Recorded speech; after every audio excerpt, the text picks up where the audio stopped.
Hi folks, hope you are okay. We just have a short evening today, so I hope everybody's okay. And love to everybody out there, and God bless you, and love you all.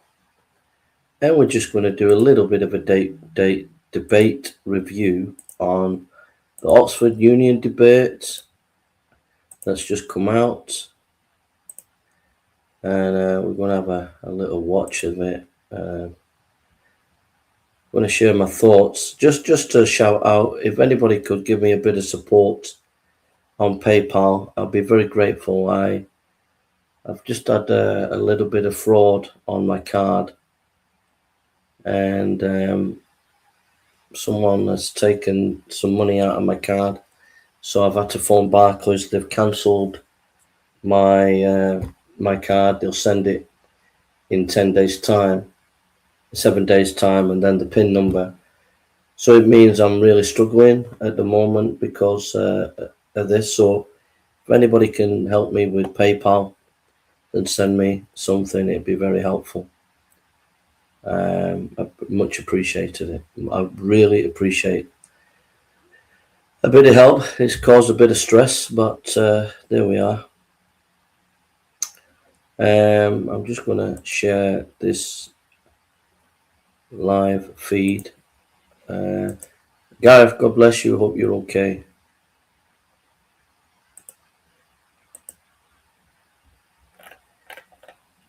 So, we're sharing the live feed. Sharing it, just share it.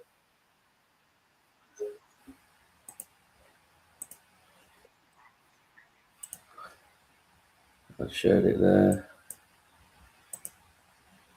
And so yeah, if anybody could help me, I've just had a bit of trouble today. I looked at my bank statement on my phone, and it was a company, because I bought a few things recently on eBay. I think that someone's taken my bank details, so they took some money out of my bank. Hello, Moto. So I had to phone Barclays. They've cancelled my card. It means I haven't got my bank card now for the next 10 days. And it's going to cause me a lot of problems. So if anybody can support me, and then whatever you support, it'll help me when I get my card. I'll be able to sort things out, but I'm going to have to try and survive for the next 10 days. It's not going to be easy. So yeah, I'm just getting ready to share. Hope you're all right, Logan Warning.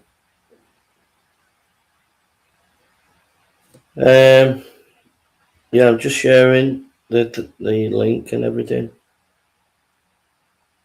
and then we'll get into it. Yeah.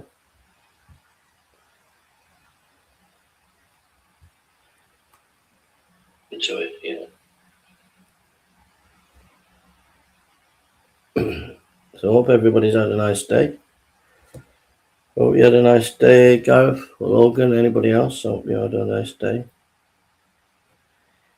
I'm not going to bring anybody on because it's not going to be long. It's going to be half an hour. I'm just going to go through the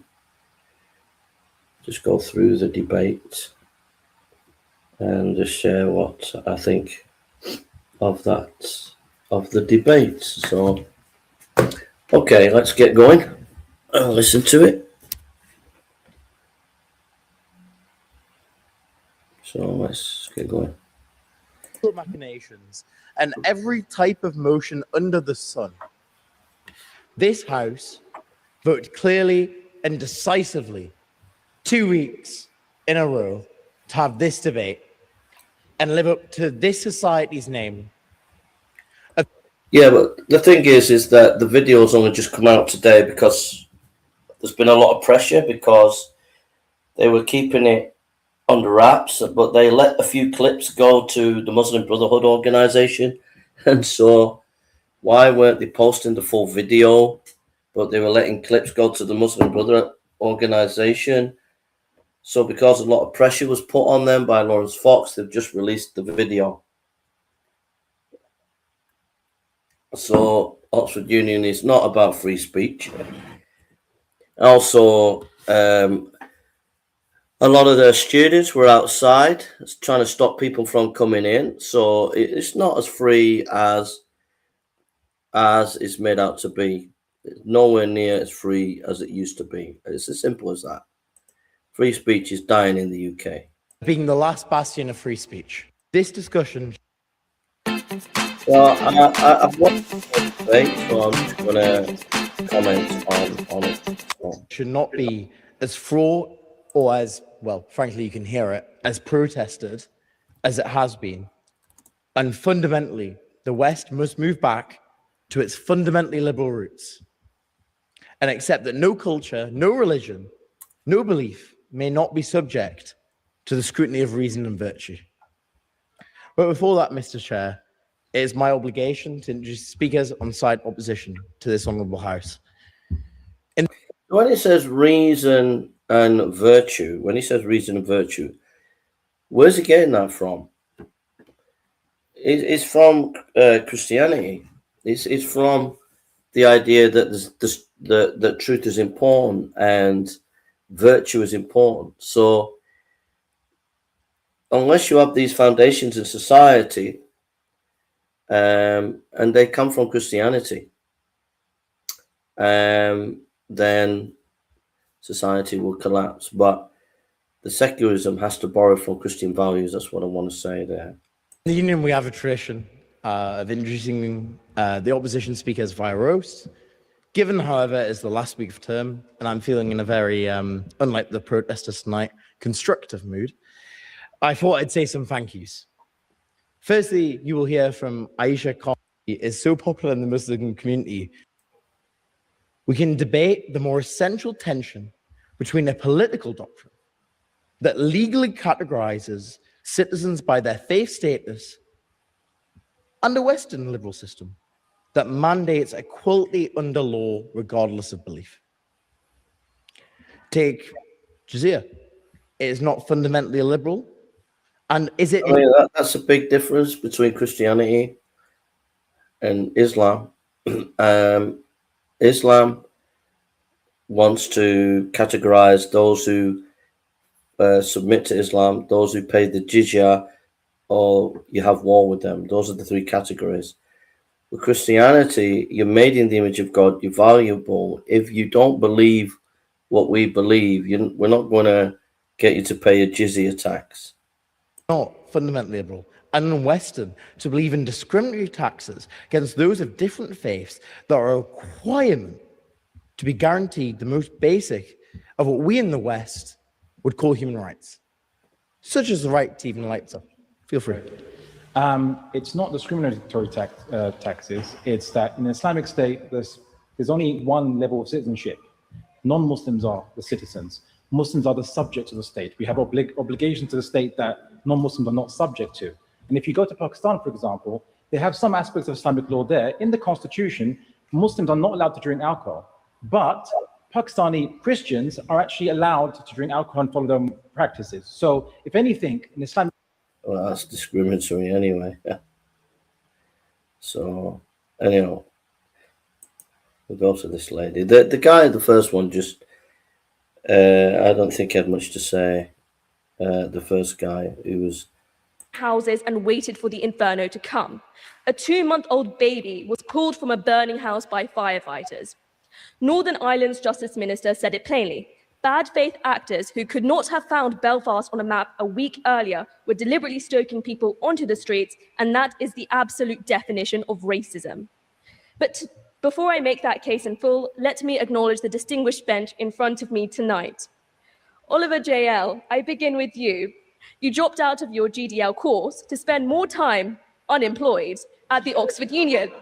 We're talking about Islam, so what's that got to do with Northern Ireland? They're trying to poison the well, or the far right is stirring up violence in Ireland.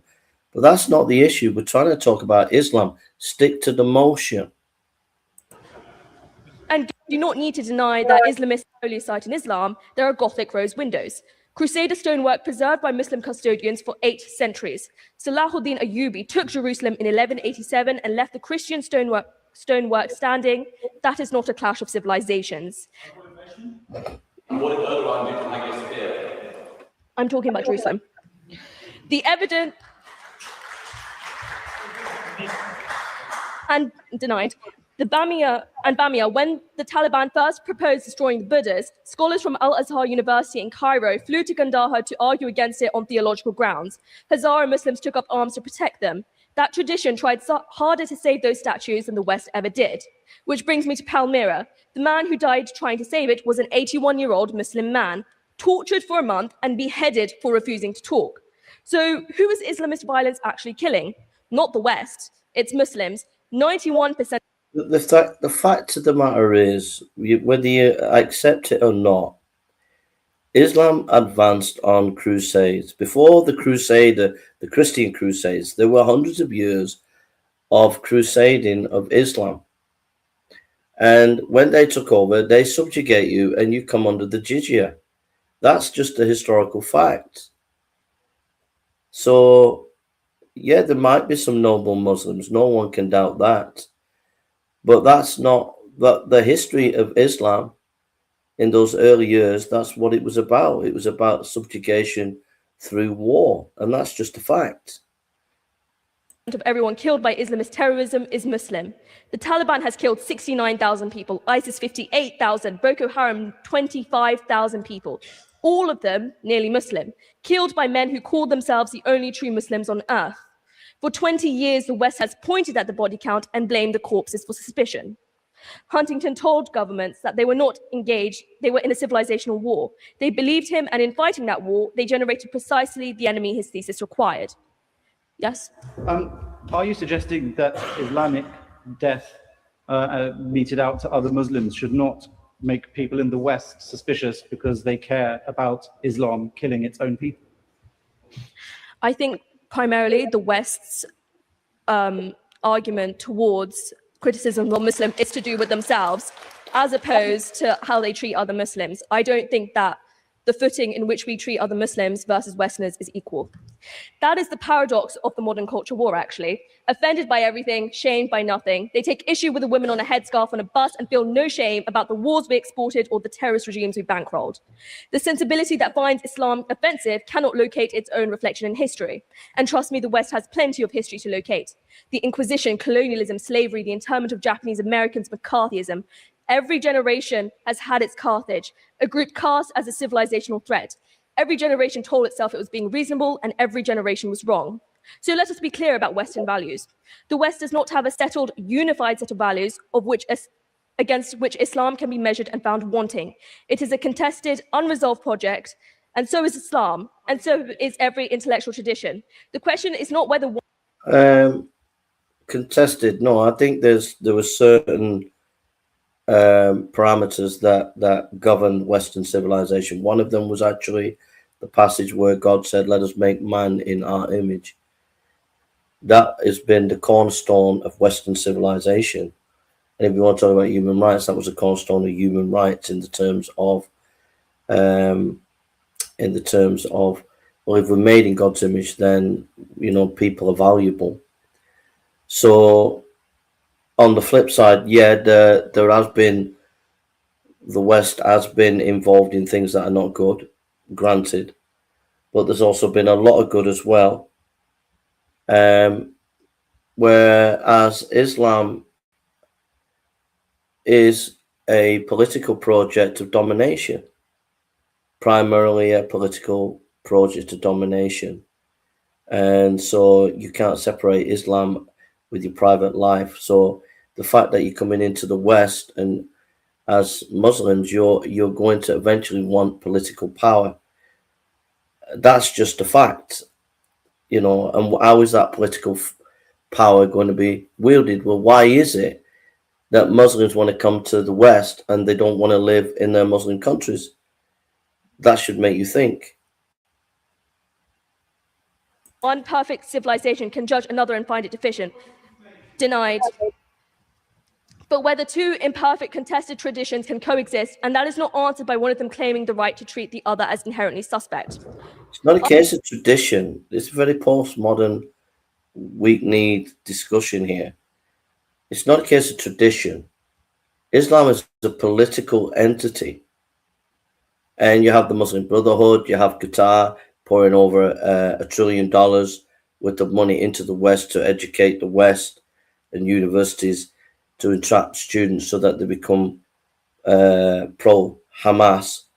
You know, so it's not a case of just tradition. There's something going on here. There's a political strategy, a political enterprise. Yes, there are nice Muslims, but there is less political strategy, and you can't deny it. She's very eloquent, and I'll give her that. So now we get Tommy up.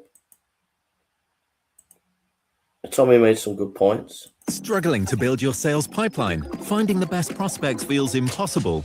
Meet Katie, your AI SDR agent. Katie uses 50+ data sources and buying signals to find your ideal prospects and prioritize those with the highest. Inviting me somewhere without realizing what it's going to face. So I'm fully aware of the backlash he would have faced. Find in the hadiths, which record his sayings, actions, and silence approvals or disapproval ground. I'm not here for a fight, contrary to what everyone believes. Thank the President for that point of order. Mr. Robinson, I think the idea that the President's putting across is... Hear the question first. Take a question every now and then. Take a question every now and then, please. Thank you. Can we at least agree killing people because they are homosexuals is never okay? It was never okay then, and it's not okay now. Now, I'll have to listen more. I'll see how this works. Where does it say in the Quran or the teaching of Prophet Muhammad that someone who is homosexual or gay should be executed? You don't need to convince me, mate. You need to convince the 8 Islamic countries that are killing them, the people who are being thrown off rooftops. Go have your argument with Hamas. Go have your argument with ISIS. You don't need to convince me. Now, please, if I can just finish. Again. So this is one of the big issues within this debate, because the side on Tommy's side, with Lawrence Fox and the others, they made the point. They were making the point that you got these ISIS groups and they're killing, beheading, doing all this, and they're getting it from the Hadith and the Quran particularly. And the other people on the other side were saying, no, these are not proper Muslims. And that's where the divide was. The other side saying, yeah, they are proper Muslims, they're following the Quran, and the other saying, no, they're not proper Muslims. And I would say that these on the other side of the bench, they're progressive Muslims. They're not Orthodox Sunni Muslim that are following the Sunni teaching or the Shia teaching. They're progressive Muslims that are on the opposite side. And they don't represent the general tenor of Islamic teaching. So that's what I would say. That's where the battle line is really. Is when they're calling out Tommy and the others saying, oh, you're just saying they're extremists, but they're not what real Muslims are. Tommy and his group should turn around and say, well, wait a minute, you're just progressives, you're not real Muslims yourself. Again, let's talk about sex, okay? How many of you have had sex since you got here? I want to see your hands up. I knew that was coming, right? You see, the Quran prescribes 100 lashes for the male and the female involved in what Islam considers illegal sexual intercourse. That's the Quran 24:2. But Islamic scholars have gone all in on this issue, yeah? Not just lashing. All schools of Islamic law prescribe death by stoning if a person is married. Not that. All schools prescribe death. And the Shia school, Jafari, prescribes 100 lashes before you're stoned to death.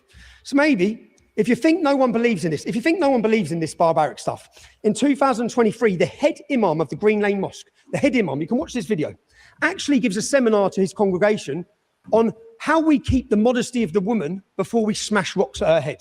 So you see, she has to be buried up to a certain level to preserve her modesty. Is what you are discussing not abuse of Islamic scripture, not actually what is discussed in the Islamic scripture? Give me examples from Islamic scripture in Islamic law, not cherry-picked examples as we take. He did. He said the 4 schools of law. He's done that. He's saying that these are law, so you got to deal with that. You don't work. You've not got a hijab on you, so you're not seen as a proper Muslim woman. Out of context, give me examples from the verses of the Quran that back up your arguments. Should the lady? The simple question is: should the gay person who was thrown off the rooftop have been suspicious? Should the lady buried into the ground having rocks smashed at her head, which is the law, which I'll get to? Does it matter what the Quran says when Muslims do not practice it? Does it matter when the Muslims who are professing exactly what you just said are the ones who are saying? Yep. Now, 25 countries where Islam is the state religion have criminal penalties for sex outside of marriage. 9 of them is punishable by death. So again, no one needs to have this argument with me. So he's bringing in the facts there about these various nations, which is appalling. Don't need to convince me, okay? You don't need to convince me.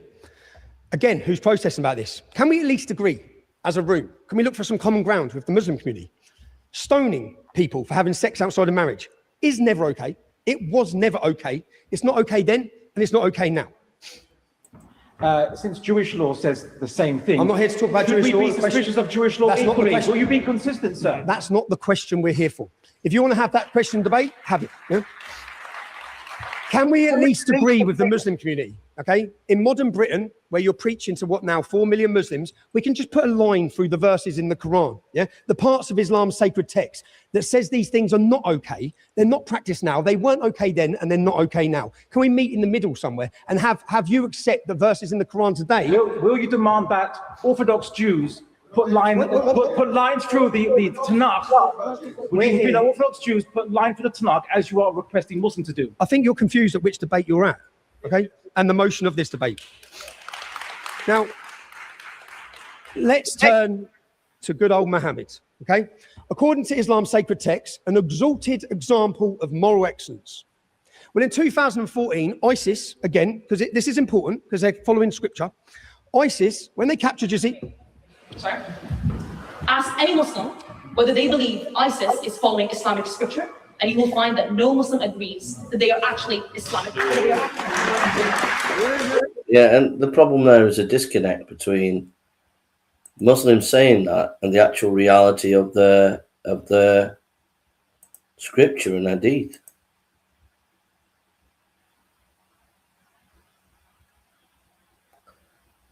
Thanks, Lambert.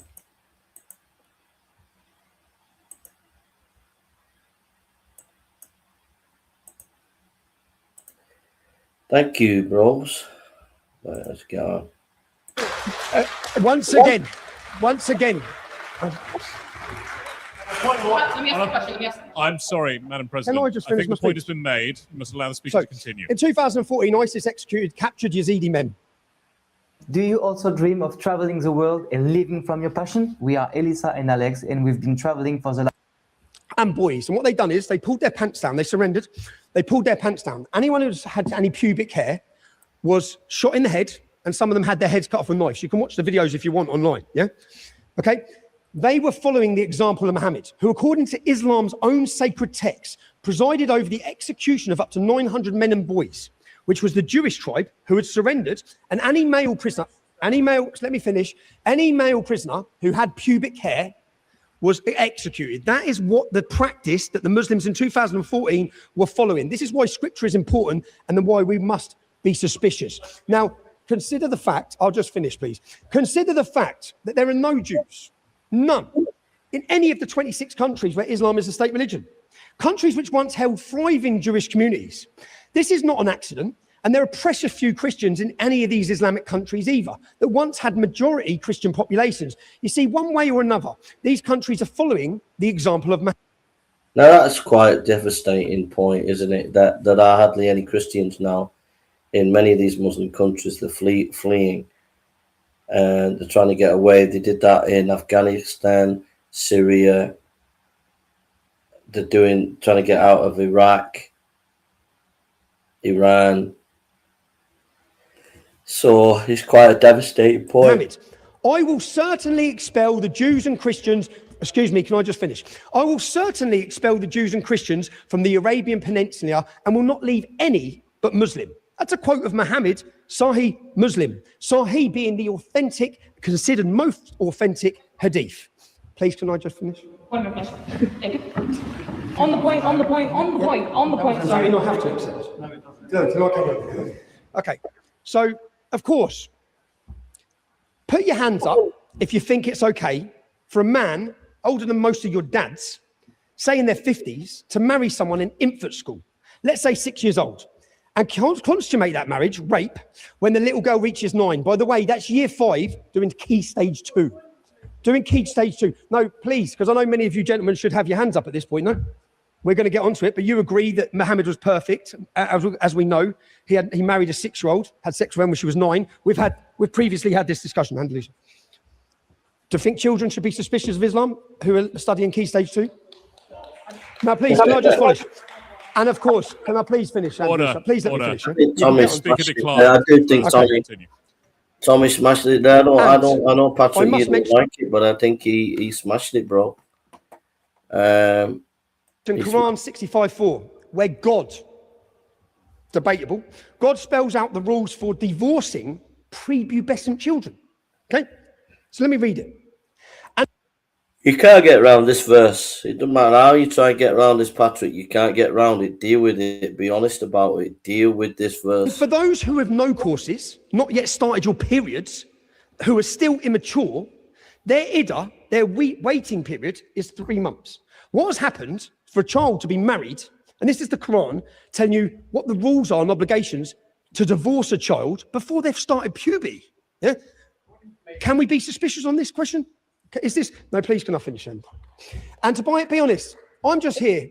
I'm the extremist, apparently. Yeah? I'm the extremist for not wanting homosexuals thrown off rooftops, not wanting women buried in the ground, and not wanting children studying Key Stage 2 to be married and raped. So, of the 10 countries with the highest rates of child marriage, 7 of them are Islamic countries. There's no minimum age in Sudan, Somalia, Saudi Arabia, Yemen, because there's no minimum age in Islam. That's devastating. That is devastating, bros. But whatever the stated legal age for marriage is in some Muslim countries, forced marriage of young girls, often to much older men, is prevalent in Afghanistan, in Pakistan, in Bangladesh, Burkina Faso, Yemen. I could go on and on. UNICEF data shows, for all of you ladies who care about women and children's rights, UNICEF data shows child brides are unlikely to finish education, more likely to believe wife beating is justified, and more likely to have experienced intimate part of violence. I'd just like to finish, please, guys. I apologise. Can we at least agree? Executing prisoners of war, including young boys, carrying out ethnic cleansing of Jews and Christians from the lands, or marrying and having sex with a little child when Muhammad was 53 years old. Can we at least agree today?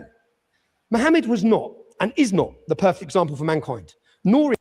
So, I think Tommy made about 4 or 5 points. He backed it up with verses, and he backed it up by stating the issue what within the various countries, and he backed it up by the laws. I think he did a very powerful presentation there, and it can all be backed up. And it was not defeated in the debate on a factual basis on what he said. But that's a fact. So then in the debate we get this guy who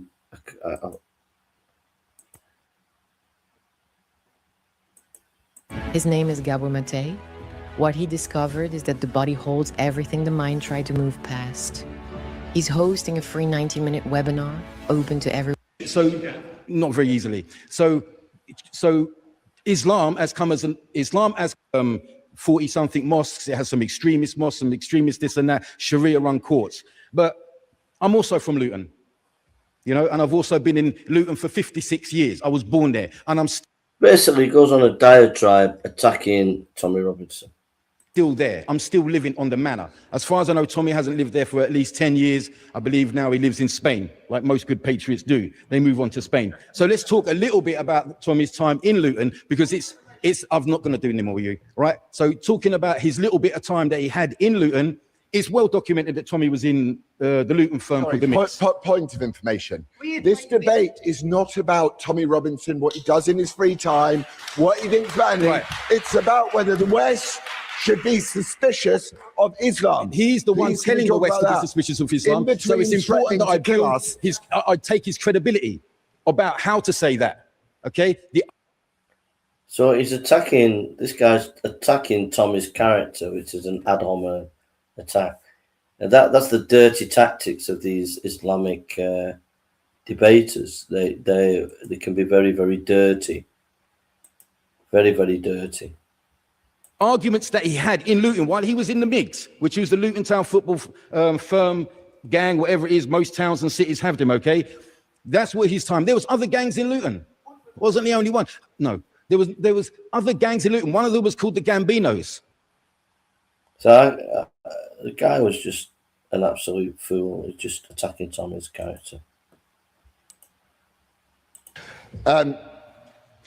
Before Neville Chamberlain flew to Germany to appease Adolf Hitler, he said, European peace is what I'm aiming at, and I hope this journey may open the way to get it.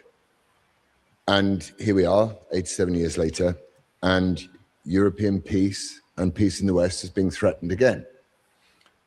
Upon his return from Germany with his piece of paper, Chamberlain said, we are resolved that the method of consultation shall be the method adopted to deal with any other questions that may concern our two countries. And 338 days later, Britain was at war with Germany. So this morning I was thinking about this debate and the worthiness of consultation, which Chamberlain invoked. And the motion, this House believes the West is right to be suspicious of Islam. And then I started thinking about a cartoon that I have here in this envelope.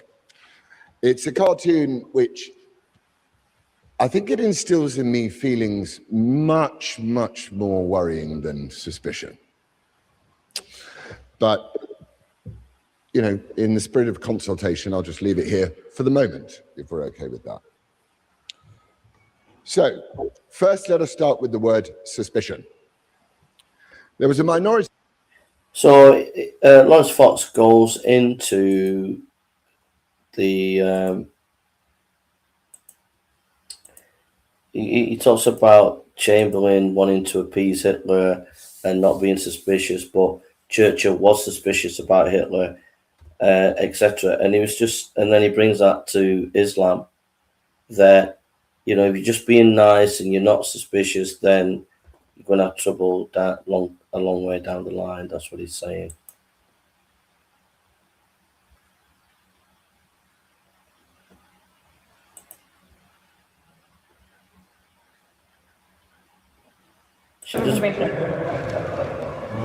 I'm certain you are aware that there is an entire chapter in the Quran, a chapter called O Disbelievers.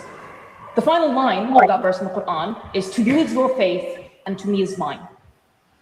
Are you aware of that chapter in the Quran, and are you aware of the teachings of tolerance the Quran and the Hadith and the Sunnah have taught us for centuries?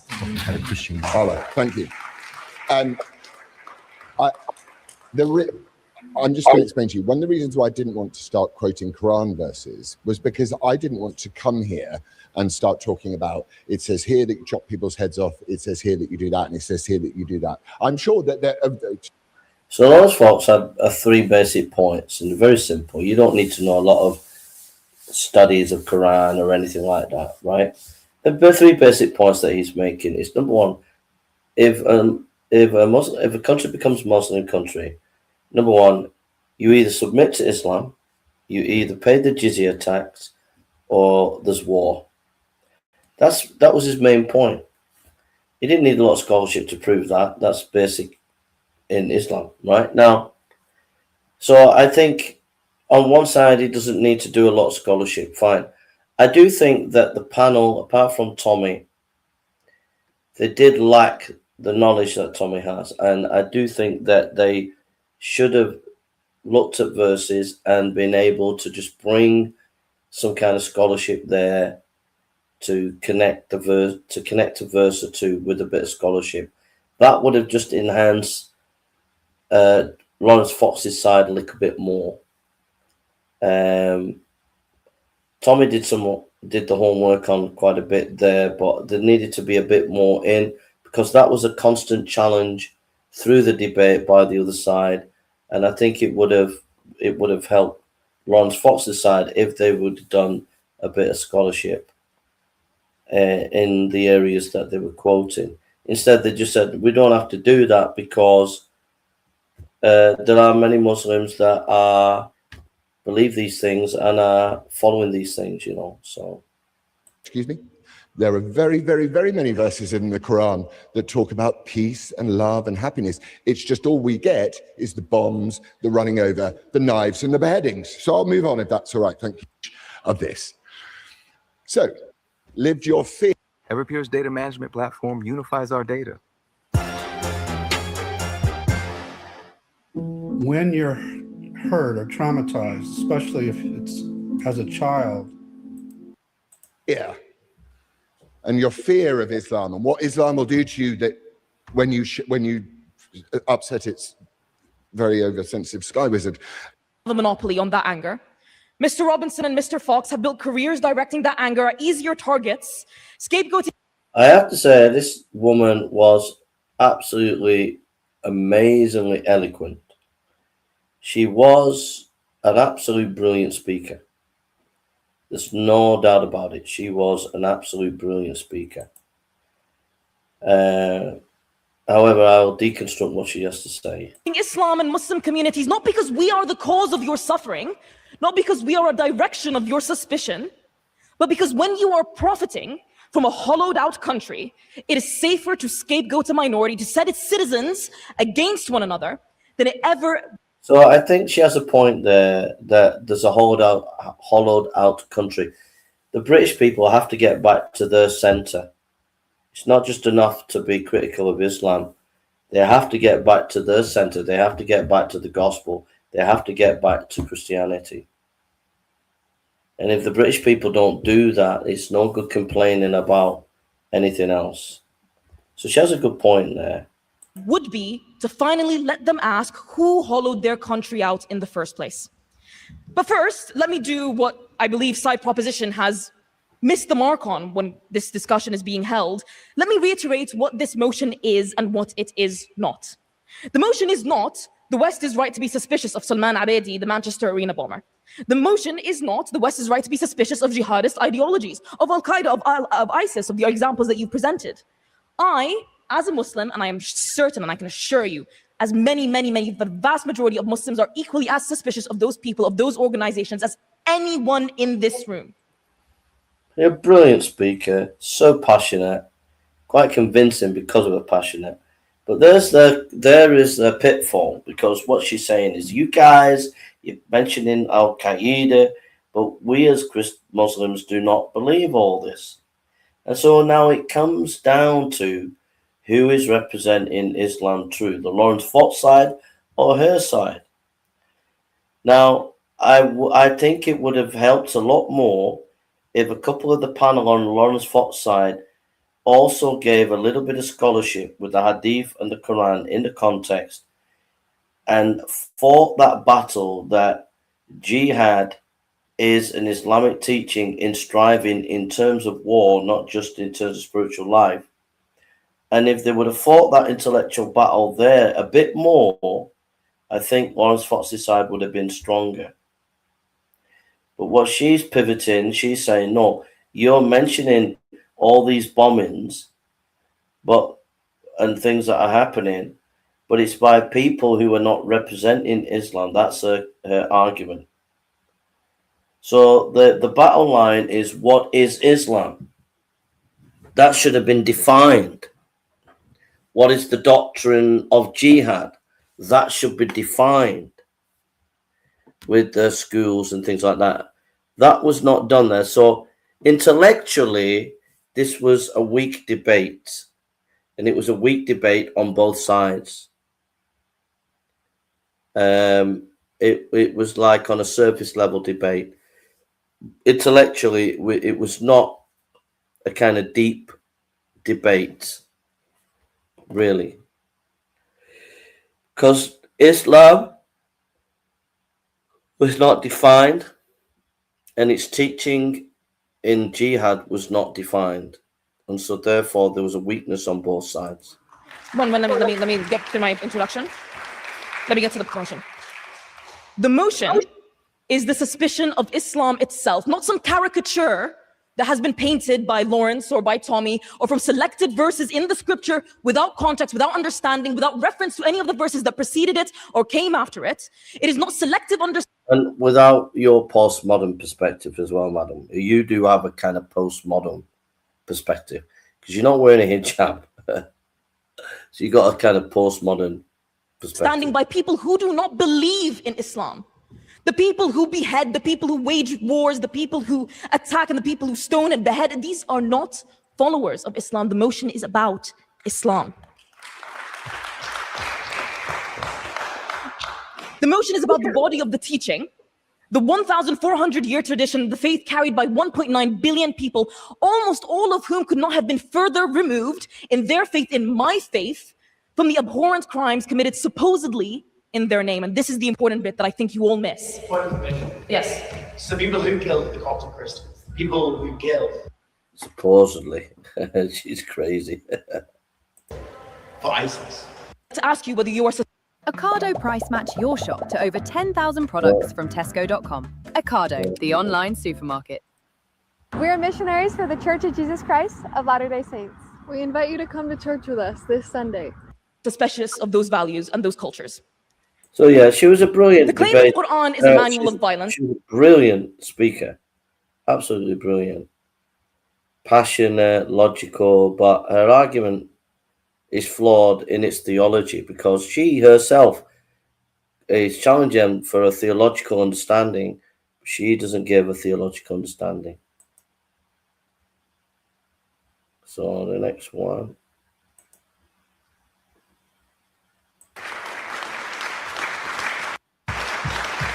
Thank you. Madam President, I think many of us are familiar with. 5 minutes before... So this is a Jewish guy, and he just rattles off a lot of bombings and killings that happened. Salman Abedi detonated his bomb, killing 22 people at an Ariana Grande concert in Manchester Arena. He was spotted by Kyle Lawler, an 18-year-old security guard. And after the bombing, Kyle told the inquiry, "I just had a bad feeling about him." Kyle had been suspicious, but he didn't act. He didn't raise the alarm. Why? Here's what he said. "I felt unsure about what to do." That's what he told the inquiry. And being branded a racist, it made me hesitant. 22 people were killed. This is a lesson in ignoring suspicion. And it's one that the West needs to learn urgently. No, thank you. I've had phone calls this week from friends, family, colleagues. Some called to praise me for my courage, others to question my sanity for coming back here, and one or two who begged me not to speak with you tonight. Why? In what way does it take courage to come and speak at a student debating society? Why would it be foolish for my safety to debate at the invitation of a Muslim woman with two Muslim men and a mock Victorian Catholic knight? We all know why. Which bit is mock? Well, the Victorian. We all know why. It's why there's quite a lot of security here. It's why there's a bit of electricity in the air. It's why this debate generated news coverage before it even happened. It is because of Islam. Now, I'm not a Muslim. For the purposes of full disclosure, I'm a Jew and a Briton. So I'm not here to speak for Muslims and what individual Muslims do or don't think or feel or believe. I'm not here to argue over Quranic verses and hadith. I'm here tonight to represent the other side of this debate, Western values. I'm here to talk about how Islam has encroached on our lives. I would love not to be here, especially at this time. I would love never to talk about this topic again, never to talk about Islam. It's not my faith, it's not my ideology. But over and over again, it has confronted me, coming for my life, for your lives. I am not motivated by hate, whatever those people outside say. The only person in this debate who has made physical threats was over there. No, thank you. I am motivated by love.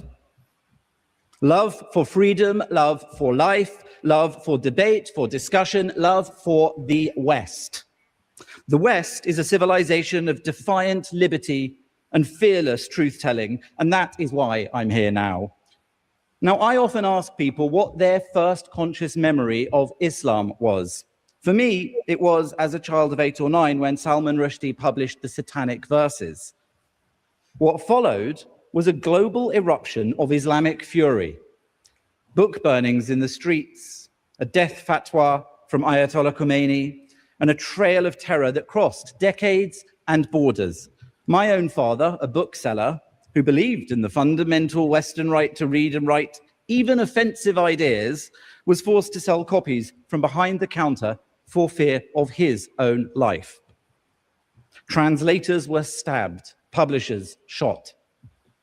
And over 30 years later, in 2022, a young Muslim assassin, Hadi Matar, nearly murdered the elderly Rushdie on stage in New York, blinding him in one eye, because he wrote a story. Yet, in the face of this medieval intolerance, Rushdie struck back with the West's greatest weapons, his pen and his mind, writing a new book, Knife. So this Jewish guy, he basically talked about Saddam Rushdie being persecuted, and then he lists a long list of people being killed, stabbed, murdered, bombings, etc. He does that, and he makes a very powerful argument in that. But again, there was a lack of theology there. He fought violence directly in context, properly, that would advise or point to the actions of any of these specific people. This is the crux of this point. I don't need to give you those examples because all of... So she's asked again about the theology, and each one of the speakers say they don't have to give the theology. I think it would have strengthened their case if they gave some of the theology and some of the scholars and things. I think it would have helped quite a bit in their presentation, you know. These men who slaughtered Westerners, who slaughtered other Muslims, gave their Cheers. And the Kraken drone boat is designed to defend our shores, and we make it here. Finding time for health can be difficult. Driver shows you what's actually going on in your body and helps you make small changes to. Who were their neighbors for 1,400 years? Muslims. So the Muslims only after 1,400 years said, wait a second, those look a bit funny. Yazidis, let's persecute them and kill them. That's how ridiculous the argument is. You know, I find it a shame that people only realized, despite all the rhetoric that Iran wants to kill all Jews, that the only time, wait a second, the only time we realized that Jews were actually in Iran was when Israel blew up a synagogue in Tehran. Tehran has 30 synagogues, by the way. 6,000 Jews live in Tehran. Other issues, let's see if I can go even quicker. The Quran says very clearly there's no compulsion in religion. It has not. There's actually 4 mentions of the word compulsion in the Quran, and every single one, it's always not to compel. Every single one. There's not a verse that's not mentioned. One second. There's not a verse that's not mentioned often, which is, it said, if God so willed, he would have created the whole world following one religion. So if that's the case, who are you to compel when basically religion should be only for God, i.e. God decides who is guided and who is not. That's not a verse of the Quran, right? We're not allowed to compel anyone to become Muslim. But also, sure. Why can't you buy a plane to Riyadh? Well, you can if you probably say, I'm not sure about Riyadh, but in Pakistan, which is an Islamic republic, you can just say you're Christian and you get beer, right?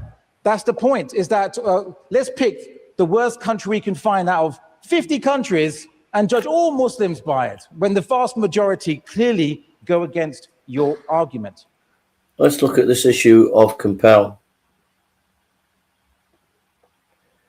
The Quran repeatedly warns Muhammad against compelling and forcing to believe. Surah 13:40. Whether we shall show thee within thy life part of what we promise them, or take to ourselves thy soul, thy duty is to make the message reach them. It is our part to call them to account. Surah 16:82. But if they turn away, thy duty is only to preach the clear message. So you got verses there. The reason the Quran gives against compelling people to embrace Islam is that it is not the will of Allah for everyone to become Muslim. The Islamic scripture testifies that if Islam wanted to, he could have caused everyone to believe. Why should we be divided into two parties about the hypocrites? God hath upset them of their deeds. Would you guide those whom God hath thrown out of the way? But those whom God has thrown out of the way never shall find the way. Surah 4:88.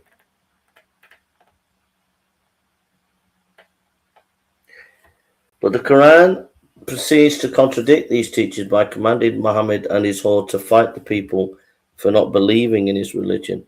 Fight those who believe not in God in the last day. That's Surah 9:29-33. Surah 9:73. O Prophet, give strive against the disbelievers and hypocrites. Be harsh with them. Their ultimate abode is hell. Hapless journey end. Scholars agree and hold various positions regarding the legal status, meaning this ayat said that it is abrogated because the Prophet forced the Arabs to adopt the din of Islam and fought them and was only pleased with Islam for them. That is Sulaiman ibn Musa. It is not abrogated and was sent down about the people of the book in particular. It means that they are not forced to adopt Islam. So some scholars believe, yeah, you're to force people. Some scholars believe you shouldn't. So there we are.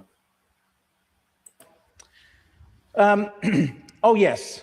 It was said, doesn't Islam say you must kill gays, people who are homosexual? No, it doesn't. Not in a single verse, not in a single hadith. Brother, please tell me, how many gays did the Prophet Muhammad kill then? Why are you silent now? Right? How many gays did he kill? Does the Quran actually not preach death for people who engage in homosexual sexual acts? The Quran doesn't say, the Quran actually doesn't talk about that. It talks about people who have sex outside of marriage. But the point is, let me correct you. So, look, I know you're getting anxious, but please let me finish my point, sir. You know, freedom of speech. So, let me. Said you were freedom to speak. Sorry? You keep saying. Yeah, but you have to let me speak first, and then I can give way to you. I haven't even started speaking, sir. Okay. All right. I think you have to judge religion based on the teachings, on the text, because that's where the religion comes from. If we judged religion or any moral ideology or belief system by its adherents, we would basically condemn all morality and humanity at all, because there's always criminals, always someone that are self-centered, despite their high-minded claims. Also, the laws that do exist on some of the books in the Muslim world, unfortunately, were taken from somewhere. The idea of the homosexual was invented in the 19th century, as in the idea that you should classify people by sexuality, homosexuality, heterosexuality, and so on. Krafft von Ebing was the person. And then the Victorians developed an idea that you should be intolerant about these people. It was a mental disease. And then they imported it or exported it into the Muslim world, when we never had the concept of the heterosexual, bisexual, homosexual. Everyone was just people, right? So, and then we're blamed for basically adopting an older version of the West. We have to update it to West 2.0, and we're being blamed for still on West 1.0. I would argue we should be in West 0.0, but it's because in Islam, we didn't have such persecutions that the West encountered. Let me finish that, then I'll take it. I'll take it in a second. Point of information. All right, I'll take it in a second. Are you asking? I didn't accept it. Sorry, I didn't gentlemen, accept it. he said he'll take one in a moment. Please allow him to continue. Thank you. So basically, if the Muslim world doesn't accept the forcefully imposed ideas and concepts from the West, we're somehow being intolerant of the West. That's kind of how you've been sounding throughout this entire discussion today, actually. I think the second thing is Sharia can't be imposed on non-Muslims. The Quran says, regards those Jews and Christians, was Jews coming to the Prophet Muhammad to seek his judgment, and then they didn't accept it. So what does the Quran say? If they don't accept it, then turn away from them. So you go judge by your own book. It says judge. The people of the book should judge by their own book. It's actually in the Quran. Okay, I'll take it one from you. So, few points. There's more actions for bullshit. So, what? Mr. Jones Lyons, please sit down. Thank you. Mr. Jones Lyons, please sit down. Thank you very much. Okay, if I may continue. Look, you know, the thing is, one of the issues that as Muslims face is that we are constantly on trial for our own existence. Like the stakes today is not an academic stake. The stakes are something much greater because these people propose certain policies, such as, you know, religious tests and ethnic cleansing. Remigration. Sorry. And this is the threat that is basically upon a religious minority in the West. We're constantly in judgment. A point of order has been raised, Mr. Fox. Who is advocating for ethnic cleansing? Here. At any point this evening. If the whole point of having a decent debate is in good faith. This is a point of order or a point of information? Mr. Fox, I hear your point of order. I hear your point of order. Ms. Andalusi, could I ask you to clarify who has advocated for ethnic cleansing? Britain First.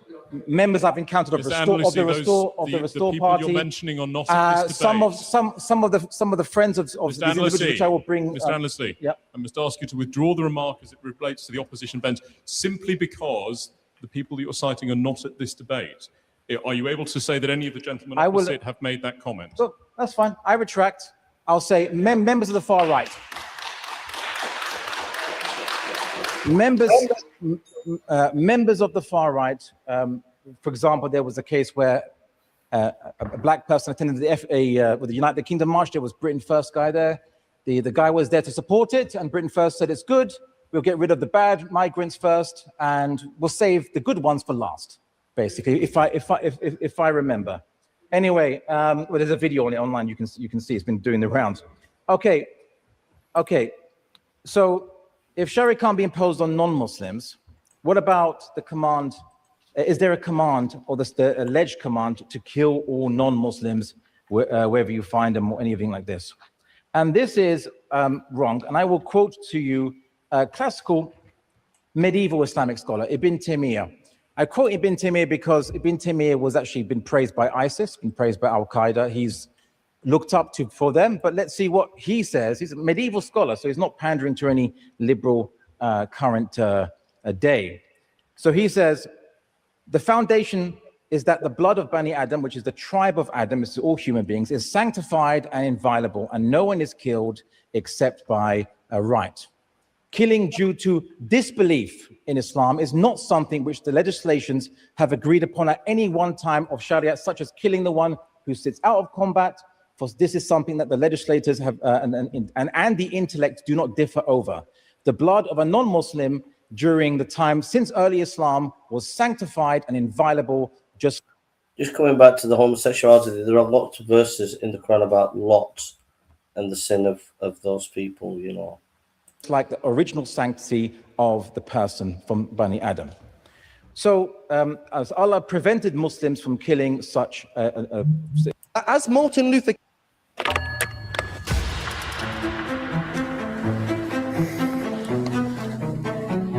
King said, bishops of all sorts of ideas, decades confronting terrorist threats, inspired yesterday, democratic of speech, of which freedom of religion must be a substep. I think he was out of touch this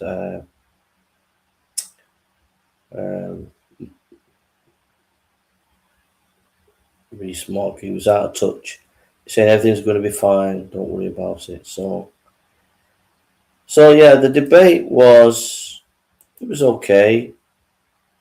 I think it lacked a deeper theological discussion.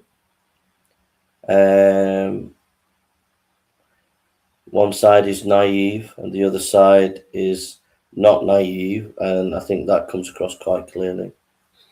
So that's it, folks. I'm going to finish there. God bless you and take care. Love to all of you, and God bless you.